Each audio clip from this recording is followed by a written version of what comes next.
The grid goes down at 3 p.m. on a Tuesday. No warning, no government announcement, just silence where there used to be the hum of civilization. Within 72 hours, 90% of unprepared people will make decisions based on survival myths they learned from movies, military manuals written for different wars, or advice passed down from grandparents who never faced urban collapse. And those myths, they're going to get people killed faster than dehydration ever could. Here's what nobody tells you about survival training. Most of it was designed for soldiers operating behind enemy lines in Vietnam, or for wilderness scenarios where you're lost for 3 days before rescue helicopters arrive. But when society collapses in a city of 3 million people, the physics of survival changes completely. The threats aren't what you think. The solutions aren't what you practiced. And the 5 myths you're about to unlearn represent the difference between making it through the first month or becoming another statistic in an event that no one's left to count. Let's start with the myth that'll kill you first: seeking high ground and fortifying your position.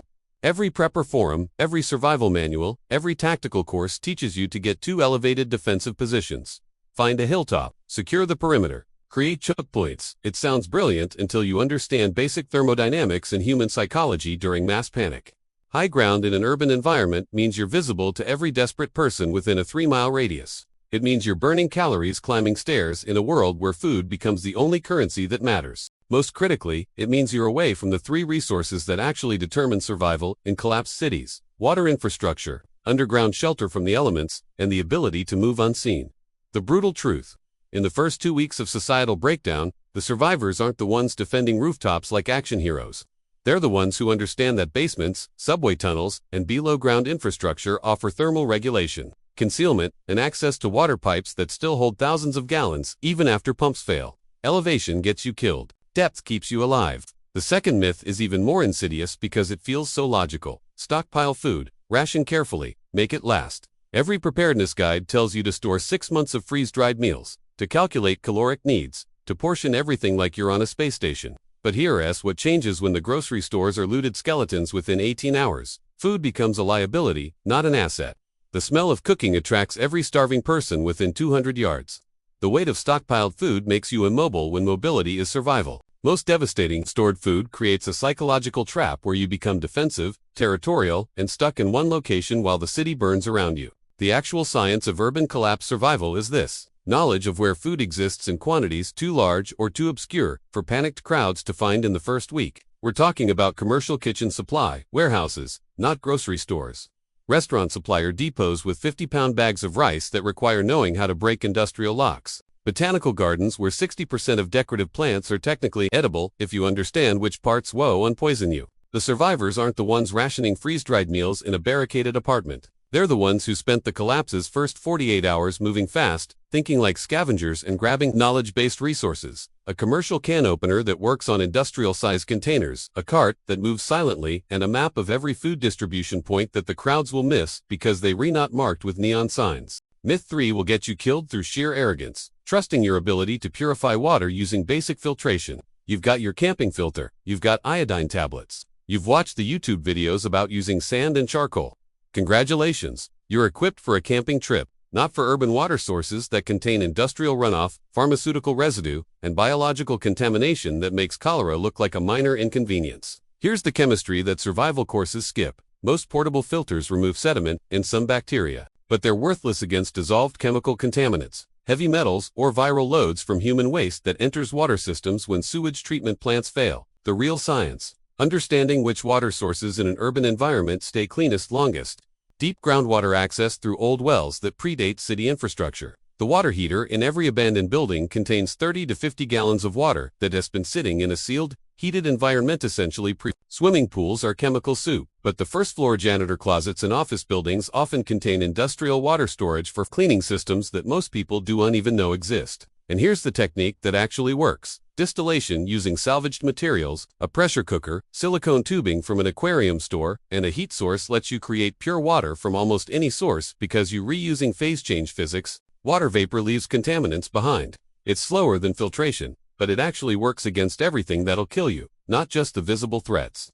The fourth myth is the one that feels most counterintuitive to abandon: travel by night, hide by day. Every military manual, every tactical guide, every special forces veteran will tell you that darkness is your friend, that moving at night provides cover. And they're right if you're a trained operative with night vision equipment crossing enemy territory. But in a collapsed city, night is when human behavior becomes completely unpredictable, when regular people turn into something else because darkness removes the social constraints that keep civilization pretending to function. The statistics from every historical urban collapse, Sarajevo, Somalia, Venezuela's cities during peak crisis tell the same story. Nighttime casualties are on T from soldiers or organized threats. They're from panicked people who shoot at sounds, from uncoordinated groups that attack anything moving because fear makes identification impossible. The actual tactical advantage in collapsed cities, moving during the 2-hour windows when exhausted humans sleep deepest, 3 a.m. to 5 a.m., or the midday heat when most people are conserving energy. But even better, understanding that the first month of collapse isn't about covering distance. It's about staying so utterly still that you don't register as a threat or a resource to anyone hunting for either. The survivors aren't the ones navigating by moonlight like they're in a movie.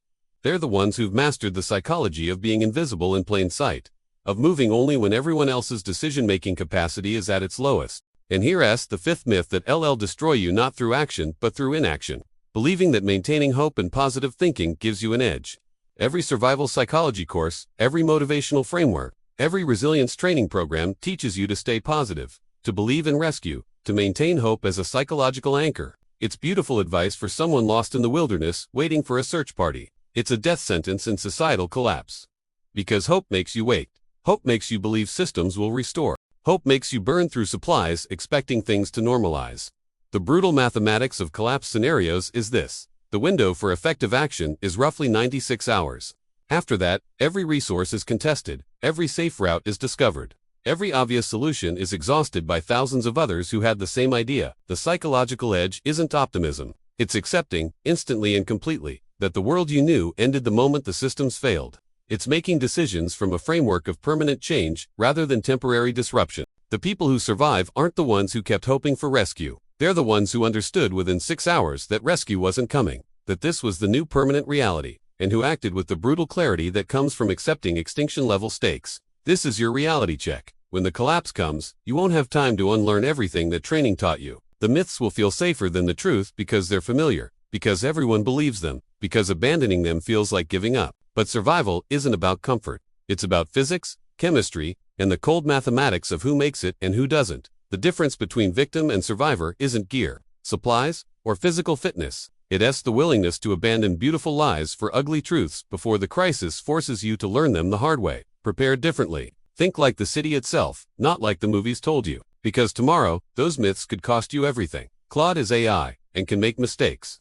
Please double-check responses. Sonnet 4.5